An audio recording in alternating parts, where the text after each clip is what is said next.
Hello friends, welcome to TNPC through short channel. தொடர்ந்து நம்ம என்ன பார்க்க போகிறோம்னா, இங்கிலீஷ் ஷார்ட் லெசன்ஸ் தான் பார்க்க போகிறோம். புக்கில் உள்ள எல்லா லெசன்ஸுமே நான் கிளாஸ் எடுக்க போகிறேன். ஸோ ஒரு சாப்டராக மெதுவாக பார்ப்போம். எல்லா லெசன்ஸும் சேர்த்துமே தான் எடுக்க போகிறேன். ஸோ ஃபஸ்ட்டு இன்ட்ரோடக்ஷன் பார்த்துருவோம். பிட்மேன் அவர் தான் ஷார்ட் ஹேண்டை இன்ட்ரடியூஸ் பண்ணார். 1837 இங்கிலீஷ் ஷார்ட் ஹேண்டை கண்டுபிடிக்கிறாரு. இப்போ எல்லாத்தையுமே நம்ம லாங் ஹேண்டில் எழுதிட்டு இருக்க முடியாது. ஸோ அதை ஸ்ட்ரோக்ஸ் மூலிமா நம்ம எடுத்துட்டோம்னா ஈஸியாக குவிக்காக நம்ம ரேப்பிடாக நம்ம ப்ராசஸ் பண்ண முடியும் அடுத்தடுத்து. ஏன் இது யூஸ் பண்ணுறாங்கன்னா, இப்போ செக்ரட்டரிஸ், அப்புறம் ஜேர்னலிஸ்ட்டு, அப்புறம் ரிப்போர்ட்டர்ஸு கோர்ட்டில் டிக்டேஷன் போடுவாங்க, அது எடுக்கிறது. அப்புறம் பார்லிமெண்ட்டு, அப்புறம் சட்டமன்றம், இதில் எல்லாத்துலேயுமே எலக்ட்ரானிக் டிவைஸை ரெக்கார்ட் பண்ண அலோவ் பண்ண மாட்டாங்க. அதனால் ரிப்போர்ட்டர்ஸ் இருப்பாங்க, எல்லா செக்ரட்டரிஸ், அப்புறம் பார்லிமெண்ட்டு, சட்டமன்றம் எல்லாத்துலேயுமே இருப்பாங்க. அவங்க தான் ஷார்ட் ஹேண்ட் எடுப்பாங்க. ஸோ இந்த பர்பஸ்க்காக ஷார்ட் ஹேண்ட் யூஸ் ஆகுது. இதெல்லாம் ஒரு இன்ட்ரோ தான், ஷார்ட் ஹேண்டோட இன்ட்ரோ. அப்புறம் பிட்மேன் எப்போ பிறந்தார்னா 1813 1897 பிறந்து இறந்துருக்காரு. ஸோ ஷார்ட் ஹேண்ட் அப்படின்னா என்னென்னா, நமக்கு என்ன காதில் விழுதோ, அது எப்படி கேட்குதோ அதே மாதிரி எழுதுறது ஒன்று. அதுக்கப்புறம் அது எப்படி கேட்குதுன்றது முறை இருக்குது. அது லைட்டாக கேட்குதா, இல்லை ஹெவியாக கேட்குதா, அழுத்தமான சவுண்டாக கேட்குதா, இல்லை மெலிசான சவுண்டாக கேட்குதா, அந்த மாதிரி எழுதணும். அப்புறம் ஒரு வேர்டு எப்படி கேட்குதோ அதே மாதிரி தான் எழுதணும். ஏன்னா ஷார்ட் ஹேண்ட்றதே ஃபோனோகிராஃபி அப்படின்னு சொல்லுவாங்க. Sound of phonography. ஃபோனோன்றது சவுண்டு, கிராஃபின்றது writing. So sound writing. So இதுதான் சவுண்ட் ஆஃப் ஃபோனோகிராஃபி அப்படின்றது தான் 1840 பிட்மேன் கண்டுபிடிச்சிருப்பார். ஸோ ஷார்ட் ஹேண்ட் படிக்க போகிறவங்க Pitman short hand instructor key, இந்த புக்கு தான் படிக்கணும். இவர் தான் சார் ஐசக் பிட்மேன். ஸோ இதான் சிம்பிளான ஒரு இன்ட்ரடக்ஷன். இந்த வீடியோவில் நம்ம என்ன பார்ப்போம்னா, கான்சனன்ட்ஸ் மட்டும் பார்ப்போம். கான்சனன்ட்ஸ் அப்படின்னா மெய்யெழுத்துகள் அப்படின்னு சொல்லுவாங்க. Next chapter vowels. ஸோ இந்த 2 சாப்டர் தான் ரொம்ப பேசிக்கான வீடியோவாக இருக்கும். இது நீங்கள் அண்டர்ஸ்டாண்ட் நல்லா பண்ணிக்கிட்டிங்கன்னா அடுத்த வர எல்லா சாப்டருமே இதை பேஸ் பண்ணி தான் இருக்கும். ஸோ ஃபஸ்ட்டு 2 சாப்டர் ரொம்ப இம்பார்ட்டண்ட்டாக கவனிக்கணும். ஸோ இதுதான் ஃபஸ்ட் சாப்டர், த கான்சனன்ட்ஸ், மெய்யெழுத்து.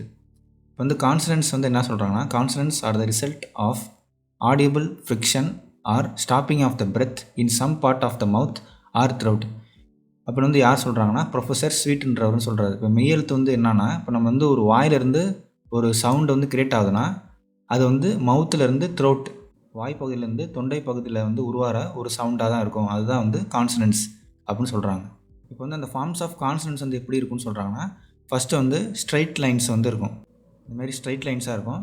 ஃபஸ்ட்டு 8 ஸ்ட்ரைட் லைனை வச்சு கான்சனன்ட்ஸ் இருக்கும். அடுத்த 8 ஸ்டோக்கு இந்த சிம்பிளஸ்ட் ஃபார்ம், அதாவது இந்த சிம்பிளஸ்ட் ஜாமெட்ரிக்கல் ஃபார்மை வச்சு வரும். அடுத்த 8 இந்த மல்டிப்ளை சிம்பிளில் போட்டிருக்கிற கிராஸ், இந்த சிம்பிளில் போட்டிருக்கிற கர்வை வச்சு வரும்னு சொல்கிறாங்க. ஸோ 8, 16, 24 சவுண்டு மொத்தமாக. ஆனால் ஸ்ட்ரோக்ஸ் நம்ம 26 எழுதும். 24 சவுண்ட்ஸு, 26 ஸ்ட்ரோக்ஸ் நம்ம யூஸ் பண்ணுவோம். ஸ்ட்ரோக்ஸ் சும்மா இந்த மாதிரி பி, பி, டி, டி இந்த மாதிரி யூஸ் பண்ணுவோம் ஸ்ட்ரோக்ஸை. இந்த ஸ்ட்ரோக்ஸ்லேருந்து வரதை அவுட்லைன்னு சொல்லுவோம். இந்த அவுட்லைன் சேர்ந்ததை ஃப்ரேசஸ் சொல்லுவோம். ஸோ இதெல்லாம் நம்ம ஒன் பை ஒன்னாக பார்ப்போம். இப்போதைக்கு நம்ம இந்த சாப்டரில் ஸ்ட்ரோக்ஸ் தான் பார்ப்போம். அதாவது ஸ்ட்ரோக்ஸ்ன்றது ஒரே ஒரு ஸ்ட்ரோக்ஸ் தான் இருக்கும். இந்த பி, பி இந்தமாதிரி தனித்தனியாக வரது ஸ்ட்ரோக்ஸ் சொல்லுவோம். அவுட்லைன்றது 2 ஸ்ட்ரோக்ஸ் சேர்ந்தது அவுட்லைன் சொல்லுவோம். இந்த பி, டி அந்த மாதிரி இருக்கிறதுனா அவுட்லைன் அப்படின்னு சொல்லுவோம். டி, டி இந்தமாரி ரெண்டு ஸ்ட்ரோக்ஸ் சேர்ந்தது அவுட்லைன் சொல்லுவோம். 2 ஸ்ட்ரோக்ஸுக்கு மேலே போச்சுன்னா ஃப்ரேஸ்ன்னு சொல்லுவோம். இது எல்லாத்தையுமே நம்ம ஒன் பை ஒன்னாக பார்ப்போம். ஸோ இந்த கிளாஸஸ் ஆஃப் கான்சனன்ட்ஸ் இப்போ நான் சொன்னேன்ல, இந்த ஸ்ட்ரைட் லைனை வச்சு பண்ணுறது ஒரு 8 ஸ்ட்ரோக்ஸ் இருக்குது. இந்த ப்ளஸ் ஜாமெட்ரிக்கல் ஃபார்ம்ஸில் இருக்கிறது ஒரு 8 ஸ்ட்ரோக்ஸ் இருக்குது. அதே மாதிரி இந்த மல்டிப்ளை சிம்பிளில் உள்ள கர்வில் இருக்கிறது ஒரு 8 ஸ்ட்ரோக்ஸ் இருக்குது. ஸோ அதுதான் இங்கே சொல்லியிருக்காங்க ஃபஸ்ட் பேஜில். ஸோ நெக்ஸ்ட் பேஜ் பார்ப்போம். ஸோ இந்த கிளாஸஸ் ஆஃப் கான்சனன்ட்ஸ் அப்படின்னு சொல்லியிருக்காங்க. இதில் என்னென்னா, ஃபஸ்ட்டு 8 கான்சனன்ட்ஸ் எக்ஸ்ப்ளோடன்ஸ்னு சொல்கிறாங்க. அடுத்த 8 கண்டினியூவன்ஸ்னு சொல்கிறாங்க. அதுக்கு அடுத்து நாசல்ஸ்ன்னு சொல்கிறாங்க. அடுத்து லிக்விட்ஸ்னு சொல்கிறாங்க. அடுத்தது கோலசன்ஸ்னு சொல்கிறாங்க. அடுத்து கடைசி ஆஸ்பிரேட்னு சொல்கிறாங்க. இது நம்ம இதில் பார்த்தா கொஞ்சம் புரியாது. டேரெக்டாக நம்ம டேபிள் ஆஃப் கான்சனன்ட்ஸ் வந்துடுவோம். இதில் சொல்லியிருக்காங்க பாருங்கள், இந்த எக்ஸ்ப்ளோடன்ஸ் அப்படின்னு சொல்கிறது என்னென்னா, ஸ்ட்ரைட் லைனில் வர்றதா வந்து எக்ஸ்ப்ளோடன்ஸ் சொல்கிறாங்க. இது எல்லாமே ஸ்ட்ரைட் லைனாக இருக்கும் பாருங்கள். இது வந்து பி, பி எல்லாமே ஸ்ட்ரைட் லைன், கர்வாக எதுவுமே இருக்காது. ஸோ வந்து இது வரைக்கும் எக்ஸ்ப்ளோடன்ஸ், இதை வந்து எக்ஸ்ப்ளோடன்ஸ் சொல்கிறாங்க. எக்ஸ்ப்ளோடன்ஸ் ஏன் சொல்கிறாங்கன்னா ஸ்ட்ரைட் லைன் வந்து கிரியேட் ஆகிறதுனால அது வந்து எக்ஸ்ப்ளோடன்ஸ் சொல்கிறாங்க. அதே மாதிரி இந்த கண்டினியூவன்ஸ் என்ன சொல்கிறாங்கன்னா, இந்த ப்ளஸ் சிம்பிள் பார்த்தோம்ல, இந்த ஜாமெட்ரிக்கல் ஃபார்மில் வந்து ப்ளஸில் இருக்குது. இதில் வந்து இப்படி போட்டால் எஃப், இங்கே போட்டிருக்காங்க பாருங்கள் இந்த எஃப். அதே மாதிரி இதை வந்து ஹெவியாக போட்டால் வி. ஸோ வந்து இந்த ப்ளஸ், இந்த ப்ளஸ்லேருந்து உருவாகிற ஸ்ட்ரோக்ஸ் எல்லாமே வந்து கான்டினியூவன்ஸ் அப்படின்னு சொல்கிறாங்க. அதே மாதிரி நாசல்ஸ் வந்து இந்த எம், என், இங்கு ஹரிசாண்டல் கர்வ்ஸாக இருக்கிறது வந்து எல்லாமே நாசல்ஸ் அப்படின்னு சொல்கிறாங்க. இது எல்லாமே வந்து ஹரிசாண்டலாக வருது. ஸோ வந்து லைன் இருக்குன்னா இது வந்து எம்மு, அதே மாதிரி அடுத்த லைனு, அடுத்த லைன் இது வந்து எண்ணு, எல்லாமே வந்து ஹரிசாண்டலாக வரும். இது வந்து திக்காக இருந்தால் இங்கு. ஸோ வந்து இந்த மாதிரி ஹரிசாண்டல் லைன்ஸில் வந்து வந்தால் அது வந்து நாசல்ஸ்னு சொல்கிறாங்க. அடுத்து வந்து இந்த லிக்விட்ஸில் வந்து என்னென்ன வந்து அதிகமாக இருக்குன்னா எல், அப்புறம் வந்து ஆர். இதில் தான் வந்து நிறையா வந்து ஸ்ட்ரோக்ஸ் வந்து வரும் இந்த லிக்விட்ஸில் அப்படின்னு சொல்கிறாங்க. ஏன் வந்து இதை வந்து லிக்விட்னு சொல்கிறாங்க, அது ரொம்ப ஃப்ளெக்சிபிளாக இருக்கும். இப்போ வந்து நிறையா வந்து வேர்டு வந்து சேருதுன்னா அது வந்து ஈஸியாக வந்து ஜாயின் பண்ணுற மாதிரி இருக்கும். அதனால தான் வந்து இதை வந்து லிக்விட்ஸ் அப்படின்னு சொல்கிறாங்க. நெக்ஸ்ட்டு வந்து கோலசன்ஸ். கோலசன்ஸ்னு என்னென்னா blending of 2 or more consonants அப்படின்னு சொல்கிறாங்க. இப்போ வந்து நம்ம லிக்விட்ஸில் பார்த்தோம் எல், ஆர் அதை வந்து நிறையா வந்து ஃப்ரீக்வெண்ட்டாக யூஸ் பண்ணோன்னு சொன்னோம். அதே மாதிரி கோலசன்ஸில் வந்து என்ன சொல்கிறாங்கன்னா இந்த டபிள்யூ, ஒய், டபிள்யூ அதாவது வே, ஏ இதை வந்து நிறையா வந்து யூஸ் பண்ணுவோம் அப்படின்னு சொல்கிறாங்க. அதான் வந்து கோலசன்ஸ். அடுத்து வந்து ஆஸ்பிரேட் அப்படின்னா வந்து இதில் வந்து என்னென்ன வார்த்தை அதிகமாக வரும்னா ஹெச்சை வச்சு வர வார்த்தை அதிகமாக வரும். ஆஸ்பிரேட், டவுன்லோட் ஹச்சுன்னு சொல்லுவாங்க. இதை வந்து அப்போட் ஹச் அப்படின்னு சொல்லுவாங்க. ஸோ வந்து இது எல்லாமே சேர்த்து தான் 26 கான்சனன்ட்ஸ் சொல்லுவோம். மொத்தம் வந்து 24 சவுண்டு, ஆனால் 26 கான்சனன்ட்ஸ். இதனால் ஞாபகம் வச்சுக்கங்க. இப்போ நான் சொன்னது வந்து இந்த எக்ஸ்ப்ளோடன்ஸு, கான்ஸ்டிடியூவன்ட்ஸ், அப்புறம் நேசல்ஸ், அப்புறம் லிக்விட்ஸு, கோலசன்ஸ், ஆஸ்பிரேட் வந்து இதெல்லாம் வந்து அப்படியே வந்து ஞாபகம் வச்சுக்கணும்னு ஒன்றும் இல்லை. நம்ம வந்து இந்த லெட்டர் அப்புறம் வந்து கேரக்டர் இதை வந்து நல்லா ஞாபகம் வச்சுக்கிட்டா போதும். மற்றது எல்லாமே நம்ம வந்து ஏன் வந்து ஷார்ட் ஹேண்டில் படிக்கிறோம், இதுக்கான பேசிக்ஸ் என்ன, ஏன் வந்து இந்த ஸ்ட்ரோக்ஸ் வந்து இப்படி வந்து பெண்ட் ஆகுது, ஏன் வந்து ஸ்ட்ரைட் லைனில் வருது அப்படின்றத தான் வந்து நம்ம வந்து இப்போ இதுக்கு பார்த்துருக்கோம். ஸோ வந்து எல்லாத்தையும் போட்டு ரொம்ப மெமரைஸ் பண்ணிக்கணுன்றத அவசியம் இல்லை. ஸ்டார்டிங்கில் நமக்கு வந்து பேசிக் வந்து நல்லா கற்றுக்கிட்டோன்னா போக வந்து நமக்கு வந்து ரொம்ப ஈஸியாக இருக்கும் ஷார்ட் ஹேண்ட் வந்து படிக்கிறதுக்கு. அதெல்லாம் வந்து இந்த எக்ஸ்ப்ளனேஷன் தான் கொடுக்குறேன். ஸோ வந்து நமக்கு வந்து பேசிக் அப்படின்னா என்னென்னா இந்த லெட்டரு அப்புறம் வந்து கேரக்டர் இதை வந்து நல்லா வந்து மெமரைஸ் பண்ணால் போதும். மற்றபடி இது வரைக்கும் சொன்னதை வந்து சும்மா ஜஸ்ட்டு வந்து கேட்டுக்கிட்டால் மட்டும் போதும். அதை வச்சு நம்ம வரப்போகிற கிளாஸ் வந்து கவனித்தா போதும். இப்போ வந்து நம்ம வந்து டேபிள் ஆஃப் கான்சனன்ட்ஸில் வந்து லெட்டரை வந்து பார்ப்போம், என்னென்ன ஸ்ட்ரோக்ஸ்லாம் இருக்குதுன்னு அப்படியே பார்ப்போம். இந்த 26 ஸ்ட்ரோக்ஸ் இருக்குது. ஸோ வந்து இந்த 26 கேரக்டர்ஸ் வந்து நான் அப்படியே வந்து எப்படி வந்து போடணும் அப்படின்னு சொல்லிட்டு நான் ஸ்ட்ரோக்ஸ் வந்து போட்டு காட்டுறேன். ஃபஸ்ட்டு வந்து கேரக்டர், அடுத்து வந்து லெட்டர். கேரக்டர்னால் வந்து எப்படி வந்து ஸ்ட்ரோக் போடணும் அப்படின்றத வந்து சொல்கிறேன். இந்த நேமுன்றதை வந்து ப்ரொனவுன்ஸ் பண்ணணும். இப்போ வந்து இதுதான் பீனா பி இந்த மாதிரி ப்ரொனவுன்ஸ் பண்ணணும்.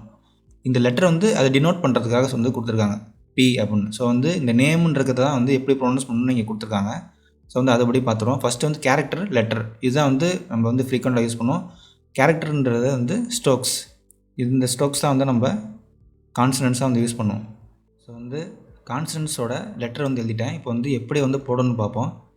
அதாவது பின்றது 45 டிகிரியில் வந்து நம்ம வந்து எழுதணும். டவுன்வர்ட் டைரெக்ஷனில் இந்த மாதிரி 45 டிகிரியில் எழுதணும்.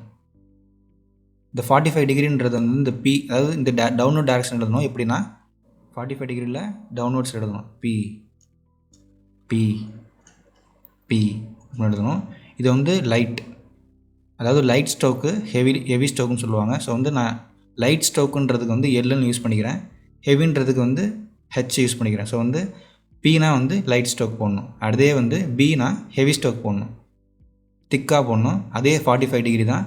பி வந்து நம்ம வந்து வாயிலேருந்து சொல்கிறப்ப பி அப்படின்னு சொல்கிறது லைட்டாக சொல்லுவோம், பீன்றது கொஞ்சம் ஹெவியாக சொல்லுவோம். ஸோ அதுக்காக பீன்றதுக்கு வந்து லைட் ஸ்ட்ரோக்கு, பீன்றது அதே 45 டிகிரியில் கொஞ்சம் ஹெவியாக போடும். B B B. அடுத்து வந்து டி வந்து அதே மாதிரி சிம்பிளாக பர்பெண்டிகுலர் டு த லைன் போடுவோம். டீன்றது லைட்டாக சொல்லுவோம், அதனால் நம்ம வந்து லைட்டாக போடுவோம். D D D D D. அதே மாதிரி டீன்ற ஸ்ட்ரோக் வந்து நம்ம ஹெவியாக சொல்லுவோம், அதனால் டி அப்படின்னு சொல்கிறது ஹெவியாக போடுவோம். D D D. அதே மாதிரி சே, இது வந்து சேன்னு சொல்லுவாங்க. சேன்றதை அதே மாதிரி மேலேருந்து 60 டிகிரியில் போடணும். எல்லாமே டவுன்வர்ட் டைரக்ஷன் தான். பி வந்து 45 டிகிரியில் போடுற மாதிரி சே வந்து 60 டிகிரியில் போடணும். 60 டிகிரி சே சே சே சே இதான் வந்து சே. அடுத்து ஜே அதே மாதிரி ஹெவி ஸ்டோக்காக போடணும். J J J J J. அடுத்து கே. கேன்றது லைட் ஸ்டோக். ஸோ வந்து இப்படி போட்டால் போதும். K K K K. அடுத்து கே வந்து heavy stroke. K K K K. அடுத்து இப்போ வந்து BB DD JJ K K. இதெல்லாம் வந்து ஸ்ட்ரைட் லைன்ஸை வச்சு வர ஸ்ட்ரோக்ஸ். அடுத்து வந்து நம்ம ப்ளஸ் சிம்பிளில் வர அந்த கர்வ்ஸை வச்சு வர ஸ்ட்ரோக்ஸை பார்க்க போகிறோம். ஃபஸ்ட்டு 8 வந்து கம்ப்ளீட் ஆகிடுச்சு. அடுத்து நெக்ஸ்ட் 8 பார்க்குறோம். இப்போ வந்து எஃப்க்கு வந்து இது வந்து எஃப் லைட் ஸ்ட்ரோக். எஃப்ன்றது நார்மலாக வாயிலேருந்து நம்ம ப்ரொனவுன்ஸ் பண்ணுறப்பவே லைட்டாக தான் சொல்லுவோம். அதனால் எஃப் இந்த curve F F F F. V வந்து கொஞ்சம் heavy stroke. V V V V V. அடுத்து இத்து வந்து லைட் ஸ்ட்ரோக். இத் ஏன்னா நம்ம வாயிலேருந்து ப்ரொனவுன்ஸ் பண்ணுறப்பே தெரியணும் நமக்கு வந்து இத்து வந்து லைட் ஸ்ட்ரோக்கு. தி அடுத்த ஸ்ட்ரோக் வந்து ஹெவி ஸ்ட்ரோக்கு. அந்த மாதிரி இப்போ வந்து இத்து பார்த்துட்ருக்கோம். இத் இத் இத். அடுத்து வந்து தி. இதுக்கு வந்து ஹெவி ஸ்ட்ரோக். தி தி தி தி. அடுத்து வந்து எஸ் ஸ்ட்ரோக். இது வந்து எஸ்ன்றது லைட் ஸ்ட்ரோக், லைட்டாக போடுறோம். அடுத்து இஸ்ஸட். எஸ் பார்த்துட்டோம். அதே மாதிரி இது வந்து இஸ்ன்னு சொல்லலாம். Is is is is. So வந்து எஸ் இஸ் பார்த்துட்டோம். அதே மாதிரி இது வந்து இஷ் அப்படின்னு சொல்லுவாங்க. இஷ் இந்த டைரெக்ஷனில் போடணும். இதுவும் லைட் ஸ்ட்ரோக் தான். இஷ் இஷ். இந்த லைனில் வந்தோன்னு நின்றுணும். அப்படியே இழுத்துகிட்டே போகக்கூடாது. இஷ் இஷ். இது வந்து இஷ் ஸ்ட்ரோக்கு. இது வந்து ஜீன்னு சொல்லுவோம். இந்த ஸ்ட்ரோக் வந்து ஹெவியாக போடணும். G G G. இந்த ப்ளஸ் சிம்பிளை வச்சு வர கர்வ்ஸ் எல்லாமே முடிஞ்சிருச்சு. அடுத்து வந்து நம்ம இன்டூ இந்த கிராஸ் சிம்பிளை வச்சு வர கர்வ்ஸ்னு பார்ப்போம். எம் இந்த டைரெக்ஷனில் போடணும். M M M M. ரொம்பவும் பெருசாகவும் போடக்கூடாது, ரொம்பவும் சின்னதாகவும் போகக்கூடாது. இந்த ஒரு சைஸ் நம்ம வந்து ஸ்டார்டிங்லேருந்து ஃபாலோ பண்ணுறோன்னா அதே சைஸை தான் வந்து ஃபாலோ பண்ணணும். அப்போ தான் இந்த ஃப்யூச்சர்லேருந்து நமக்கு வந்து டிடெக்ட் பண்ணி ட்ரான்ஸ்கிரிப்ட் பண்ணுறப்ப நம்ம வந்து ஈஸியாக இருக்கும். ஸோ வந்து அடுத்து எண்ணை வந்து ஹரிசாண்டல் கர்வ் தான், அதுவும் லைட்டு தான். என் இந்த டைரெக்ஷன் எல்லாமே ரைட் சைட் டைரெக்ஷன். என் எல்லாமே லைனுக்கு மேலே வரணும்.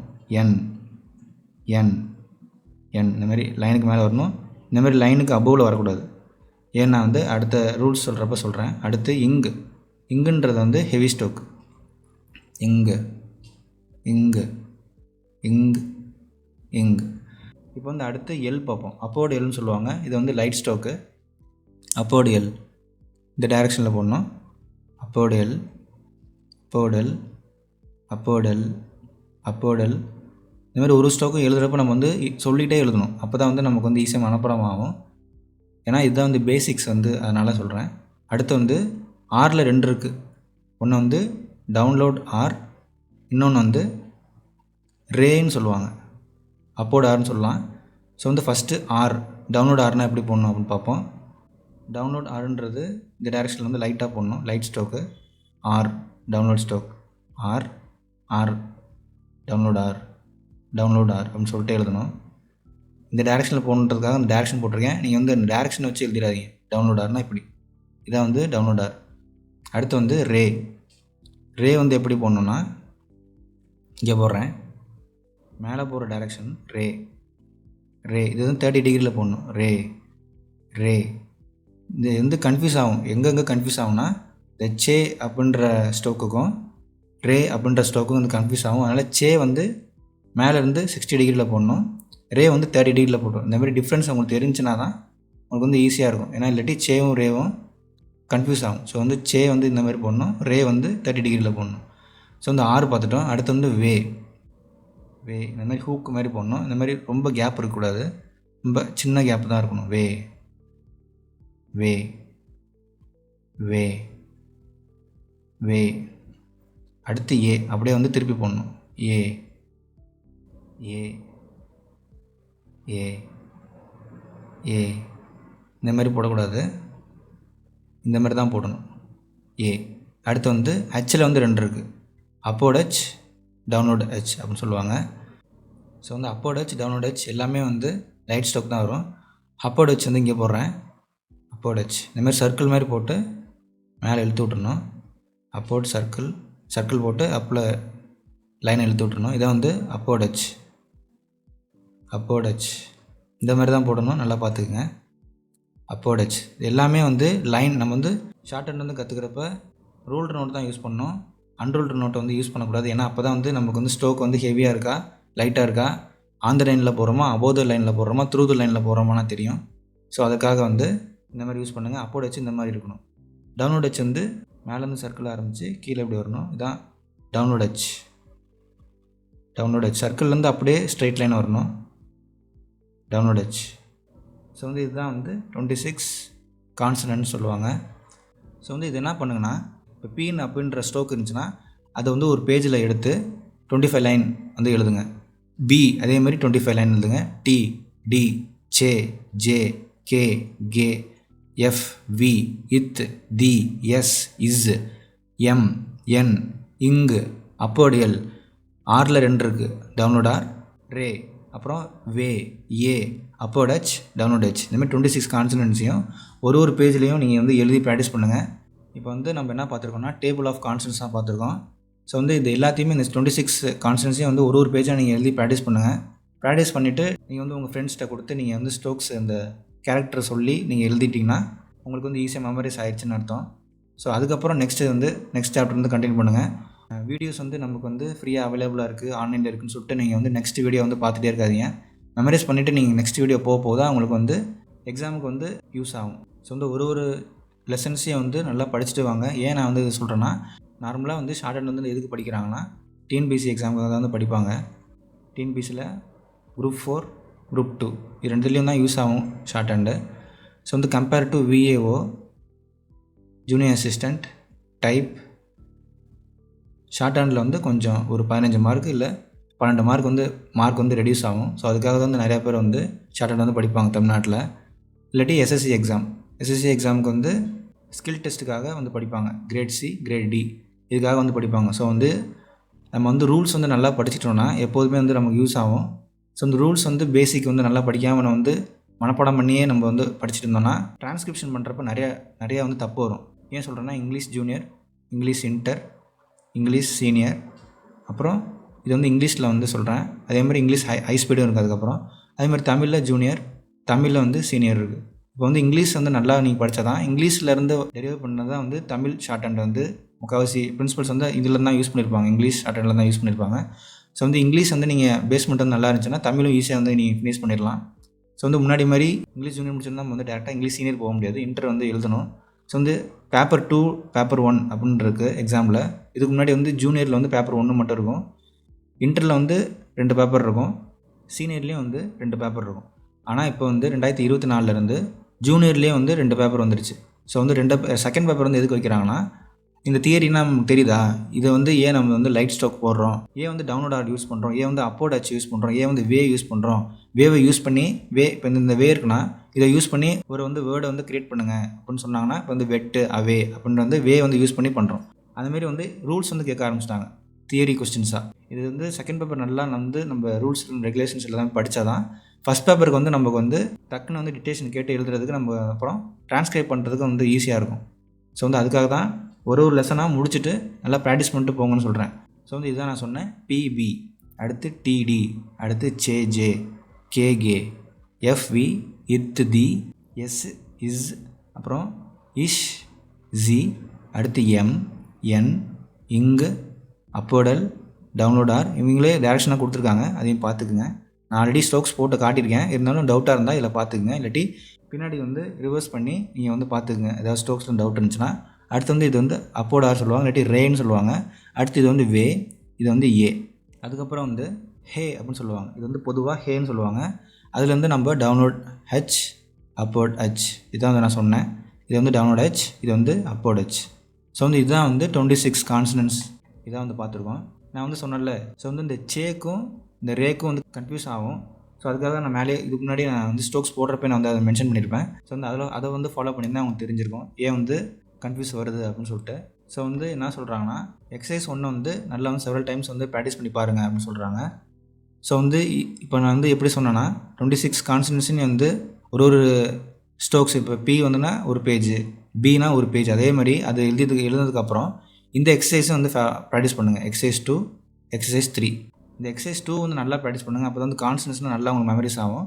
இதுக்கப்புறம் பண்ணதுக்கப்புறம் எக்ஸசைஸ் 3 வாங்க. எக்ஸசைஸ் 3 வந்ததுக்கப்புறம் இப்போ வந்து ஸ்ட்ரோக்ஸ் பார்த்தோம். இதுக்கப்புறம் என்ன பார்ப்போம்னா ஜாயிண்ட் ஸ்ட்ரோக்ஸ் பார்ப்போம். ஜாயிண்ட் ஸ்ட்ரோக்ஸ் வந்து என்ன சொல்கிறாங்கன்னா, strokes when joint must be written without lifting the pen. இப்போ வந்து நம்ம வந்து இப்போ இங்கேருந்து லைன் இருக்குது அப்படின்னா, இப்போ வந்து பி, பி, டி, டி அப்படின்னு கை எடுத்து ஒரு ஸ்ட்ரோக்காக எழுதுவோம். இதான் வந்து ஸ்ட்ரோக்ஸு. ஆனால் ஜாயிண்ட் ஸ்ட்ரோக்ஸ் வந்து எப்படி இருக்கும்னா, இப்போ வந்து ஒரு ஸ்ட்ரோக் எழுத ஆரம்பித்தோன்னா பி, டி சேர்த்து எழுதணும், டி, டி வந்து சேர்த்து எழுதணும், கை வந்து எடுக்கக்கூடாது. அதுதான் வந்து சொல்கிறாங்க. Without lifting the pen, the beginning of a following stroke joining the end of the preceding stroke as in the following exercise. இந்த கீழே உள்ள ஃபாலோயிங் எக்ஸசைஸில் வந்து ஜாயிண்ட் ஸ்ட்ரோக்ஸ் வந்து கொடுத்துருக்காங்க. அதை வந்து எப்படி எழுதணும்னா கையை வந்து எடுக்காமல் எழுதணும். இப்போ வந்து பி அப்படின்னா இது வந்து தனி ஸ்ட்ரோக், பின்னு எழுதுவோம். இப்போ வந்து பி டீன்னு இருக்குன்னா பி அப்படின்னு போட்டுட்டு டி கை எடுத்துடக்கூடாது, எடுத்துகிட்டு அப்புறம் வந்து டீன்னு போடக்கூடாது, பி டி அப்படின்னு தான் போடணும்னு சொல்கிறாங்க. அதேமாதிரி பி சே, ஒரு கை வந்து ஸ்ட்ரோக் எழுத ஆரம்பிச்சிட்டோன்னா செகண்ட் ஸ்ட்ரோக்கையும் போட்டுடணும், அதுன்னு சொல்கிறாங்க. பி சே. அதேமாதிரி பி கே, பி கே இந்த மாதிரி சொல்கிறாங்க. ஒரு ஸ்ட்ரோக் ஆரம்பிச்சோன்னா முடிச்சிடணும், கை எடுத்து எழுதக்கூடாது அப்படின்னு சொல்கிறாங்க. இதான் வந்து ஜாயிண்ட் ஸ்ட்ரோக்ஸ். ஸோ வந்து இதையும் ப்ராக்டிஸ் பண்ணுங்கள். இப்போ வந்து கான்சனன்ட்ஸ் பார்த்துட்டிங்கன்னா இதெல்லாம் உங்களுக்கு ஈஸியாக இருக்கும். பி, பிடி, பிடி எங்கே வந்து ஹெவியாக வரும், எங்கே வந்து தின்னாக வரும் அப்படின்னு உங்களுக்கு ஈஸியாக புரிஞ்சிடும். BC, BJ, BK, BF, D இத், DS, JS, JM, JL, LM, KL, KM, KN, KK, KD, F downward R, F downward R, L. ஏன் வந்து நான் டவுன்லோட் ஆர், அப்போட் ஆர் எல்லாம் சொல்லி எழுதணும்னு சொன்னேன்னா இதுக்கு தான் சொன்னேன். இப்போ வந்து எஃப் டவுன்லோட் ஆர், எல் அப்படின்னு வந்து ஈஸியாக இந்த எக்ஸசைஸ் வரப்போ அதை புரியும், அதுக்கு தான் சொன்னது. அடுத்து F downward R, L D. அடுத்து F D, F J, F J, இத் எம், இத் எல், இத் அப்போட் ஆர், இத் upward R, F downward R. இங்கே பார்த்தீங்களா, அப்போட் ஆர் வந்து இங்கே யூஸ் பண்ணுறாங்க, டவுன்லோட் ஆர் வந்து இங்கே யூஸ் பண்ணுறாங்க. ஸோ வந்து ரெண்டுத்துக்கு டிஃப்ரென்ஸ் நம்ம வந்து தெரியணும். இதுக்கான ரூல்ஸ் வந்து தனியாக ஆர் சாப்டர்னு சொல்லிட்டு ஒரு சாப்டர் இருக்கும், அதில் வந்து தனியாக பார்ப்போம். அப்போட் ஆர் வந்து ஏன் யூஸ் பண்ணுறாங்க, டவுன்லோட் ஆர் வந்து ஏன் யூஸ் பண்ணுறாங்கன்னா ஒரு சாப்டரில் தனியாக பார்ப்போம். அடுத்து எஸ்கே, அடுத்து எல்கே, அடுத்து இஷ் பி, இஷ் பிஎல், அடுத்து இஷ் கே, இஷ் டவுன்லோட் ஆர், இஷ் டவுன்லோட் ஆர் எல், இஷ் எம். அடுத்து upward H D, upward H V, upward H இத், upward H N, upward H B, upward H C. So இதுதான் வந்து எக்ஸசைஸ் 3. ஸோ வந்து எக்ஸசைஸ் 3 நல்லா ப்ராக்டிஸ் பண்ணிடுங்க. இது முடிச்சதுக்கப்புறம் எக்ஸசைஸ் 4 வந்து நல்லா ப்ராக்டிஸ் பண்ணிடுங்க. ஸோ வந்து ஃபஸ்ட்டு லெசன்ஸ் பார்க்குறோம். லெசன்ஸ் பார்த்ததுக்கப்புறம் என்ன பண்ணால் அதுக்கு உள்ள பின்னாடி உள்ள எக்ஸசைஸ் தான் வந்து ரொம்ப இம்பார்ட்டண்ட்டு. ஸோ வந்து இதில் வந்து எக்ஸசைஸ் 1, 2, 3, 4 வந்து 4 எக்ஸசைஸ் இருக்குது. ஸோ வந்து லெசன்ஸோட கான்செப்டை புரிஞ்சுட்டு அதுக்கப்புறம் இந்த 4 எக்ஸசைஸையும் நீங்கள் வந்து நல்லா மெமரைஸ் பண்ணால் தான் அடுத்த சாப்டர் வந்து வவல் போகிறப்ப உங்களுக்கு வந்து ஈஸியாக இருக்கும். கான்சனன்ட்ஸ் வந்து திக்காக, தின்னா, லைட்டாக, ஹெவியாக, அதனால் வந்து நம்ம கன்ஃபியூஸ் ஆகாமல் இருந்தால் தான் அங்கே வெவல்ஸுக்கு போகிறப்ப அந்த ரூல்ஸை வந்து படிக்கிறப்ப இந்த ரூலை வச்சு நமக்கு ஈஸியாக வந்து அண்டர்ஸ்டாண்ட் ஆகும். ஸோ வந்து இதுதான் சொல்கிறாங்க. The student will see the correct angles for the upright and sloping character if he will copy and practice the following forms in combination. அதாவது இந்த கரெக்ட் ஆங்கிள்ஸ் வந்து யூஸ் பண்ணணும்னு சொல்கிறாங்க. ஸோ வந்து இதுனா வந்து பி, இது வந்து டி, இது வந்து சே, இது வந்து அப்போட் ஆர், இது வந்து கே, இது வந்து பி, இது வந்து டி, இது வந்து ஜே, இது வந்து கே, இது வந்து எஃப், இது வந்து இத்து, இது வந்து எஸ், இது வந்து இஷ், அடுத்து V, thee, is, G. So இந்த ஆங்கிள் தான் வந்து நம்ம ரைட் பண்ணுறப்ப யூஸ் பண்ணணும்னு சொல்கிறாங்க. ஸோ வந்து 26 ஸ்ட்ரோக்ஸ் வந்து பார்த்துட்டோம், அதாவது கான்சனன்ட்ஸ் பார்த்துட்டோம். அது இல்லாமல் இன்னொரு பாயிண்ட் கொடுத்துருப்பாங்க. என்னென்னா, இப்போ வந்து நம்ம ஒரு ஸ்ட்ரோக் போடுறோன்னா அது வந்து யூனிஃபார்ம் லென்த்தில் தான் இருக்கணும். அதாவது 1/6 இன்ச்சில் தான் இருக்கணும். சின்னதாக போடுறது இல்லாட்டி ரொம்ப பெருசாக போடுறது இந்த மாதிரினா போடக்கூடாது. இந்த மாதிரி சின்னதாக போடுறது ரொம்ப பெருசாக போடுறது அப்படின்னா போடக்கூடாது. யூனிஃபார்ம் லென்த்தில் தான் இருக்கணும். இப்போ வந்து கே அப்படின்னா கே இப்படி தான் இருக்கணும். ஒரு லைன் போட்டு அதில் கே இந்த லென்த்தாக நீங்கள் வந்து ஸ்டார்டிங்லேருந்து ஃபாலோ பண்ணுறீங்கன்னா இதுதான் நீங்கள் கடைசி எக்ஸாம் ஹை ஸ்பீடு நீங்கள் முடிக்கிறப்போ கூட இந்த ஸ்ட்ரோக்ஸ் வந்து யூஸ் பண்ணணும். நடுவில் மாற்றிருந்தீங்கன்னா உங்களுக்கு கன்ஃபியூஸ் ஆகணும். ஸோ அதுதான் சொல்கிறாங்க. Strokes must be of a uniform length about 1/6 இன்ச்சுன்னு சொல்கிறாங்க. 1/6 இன்ச்சில் வந்து நம்ம எல்லா ஸ்ட்ரோக்ஸ் வந்து யூஸ் பண்ணோம் அப்படின்னு சொல்கிறாங்க. ஸோ அதான் வந்து இங்கே சொல்லியிருப்பாங்க. ரேக்கு வந்து உள்ள டிஃப்ரென்ஸ் தெரிஞ்சுக்கங்க. அப்புறம் வந்து ஜாயின்ட் ஸ்ட்ரோக்ஸ் வந்து வித்தவுட் லிஃப்டிங் த பென், கையை வந்து எடுக்காமல் எழுதுங்க அப்படின்னு சொல்கிறாங்க. ஸ்ட்ரோக்ஸ் வந்து நீங்கள் தனியாக எழுதலாம். ஜாயின்ட் ஸ்ட்ரோக்ஸ் வரப்போ நீங்கள் வந்து ஒரு ஸ்ட்ரோக்ஸ் ஆரம்பிச்சிங்கன்னா அடுத்த ஸ்ட்ரோக்ஸ் வந்து முடிச்சிடணும். இப்போ வந்து இந்த லைன் இருக்குன்னா பிடி அப்படின்னா கை எடுக்கக்கூடாது. பிடி இந்த மாதிரி கை எடுத்து எழுதக்கூடாது. பிடி இந்த மாதிரி முடிச்சிடணும், ஃபினிஷ் பண்ணிடணும். பி ஆரம்பிச்சுன்னா டி முடிச்சிடணும். இதுதான் வந்து ஜாயின்ட் ஸ்ட்ரோக்ஸில் வித்தவுட் லிஃப்டிங் த பென் அப்படின்னு சொல்கிறாங்க. ஸோ வந்து இந்த சாப்டர் வந்து உங்களுக்கு வந்து ஈஸியாக அண்டர்ஸ்டாண்ட் ஆகிருக்குன்னு நினைக்கிறேன். அண்டர்ஸ்டாண்ட் ஆகலாம் ஒருத்தர் பாருங்கள். நெக்ஸ்ட்டு கிளாஸில் வந்து சாப்டர் 2 பார்ப்போம், தி வவல்ஸ். நெக்ஸ்ட் சாப்டர் பார்ப்போம். அதுக்கு முன்னாடி இந்த சாப்டரில் வந்து சாப்டர் 1ல் வந்து கான்சனன்ட்ஸ், மெய்யெழுத்துக்கள். இதுதான் வந்து ரொம்ப பேசிக்கு. இது நீங்கள் நல்லா எந்த அளவுக்கு நீங்கள் வந்து எழுதுறீங்களோ அந்தளவுக்கு வந்து உங்களுக்கு அடுத்த சாப்டர் வந்து ஈஸியாக இருக்கும். ஸோ வந்து ஃபஸ்ட்டு சொன்ன இன்ட்ரொடக்ஷனாக வந்து சும்மா ஒரு இன்ட்ரோக்காக சொல்லியிருப்பேன். ஸோ வந்து அதெல்லாம் வந்து ரொம்ப வந்து நெசசரி கிடையாது. ஆனால் தியரி பேப்பரில் வந்து சில கான்சனன்ட்ஸ்னால் என்ன அந்த மாதிரிலாம் கேட்பாங்க. ஸோ அதுக்கு மட்டும் இந்த கான்சனன்ட்ஸ் அந்த ஸ்டேட்மெண்ட் மட்டும் நம்ம வந்து மெமரைஸ் பண்ணுற மாதிரி இருக்கும். ஸோ வந்து ஒரு ரூல் நோட் வந்து போட்டுங்க, ஒரு ஸ்டெனோ பென்சில் வந்து வாங்கிங்க, அப்புறம் வந்து ஒரு சின்ன பிளேடு வந்து வாங்கிக்கிங்க. ஏன்னா ஷார்ப்னரில் வந்து நீங்கள் வந்து சீவினிங்கன்னா அடிக்கடி முக்கு வந்து உடஞ்சிட்டே இருக்கும். ஸோ அதனால் வந்து ஒரு சின்ன பிளேடு வந்து வாங்கிட்டிங்கன்னா 5 ரூபா 6 ரூபான்னு நினைக்கிறேன். அது வாங்கிட்டிங்கன்னா உங்களுக்கு வந்து ஈஸியாக இருக்கும். உங்களுக்கு என்ன கன்வீனியண்ட்டாக இருக்கோ அதை யூஸ் பண்ணிங்க. வந்து ஷார்ப்னர் வேணும்னா ஷார்ப்னர் யூஸ் பண்ணிங்க. பிளேடு வந்து இருந்தால் கொஞ்சம் வந்து முக்கு ரொம்ப உடையாது, அதுக்காக சொல்கிறேன். ஏன்னா நம்ம எல்லாமே இதை ப்ராக்டிஸ் பண்ணுறது எல்லாமே எக்ஸாமில் போய் நம்ம எக்ஸாமில் வந்து பாஸ் ஆகுன்றதுக்காக தான் வந்து எல்லாமே ப்ராக்டிஸ் பண்ணுறோம்.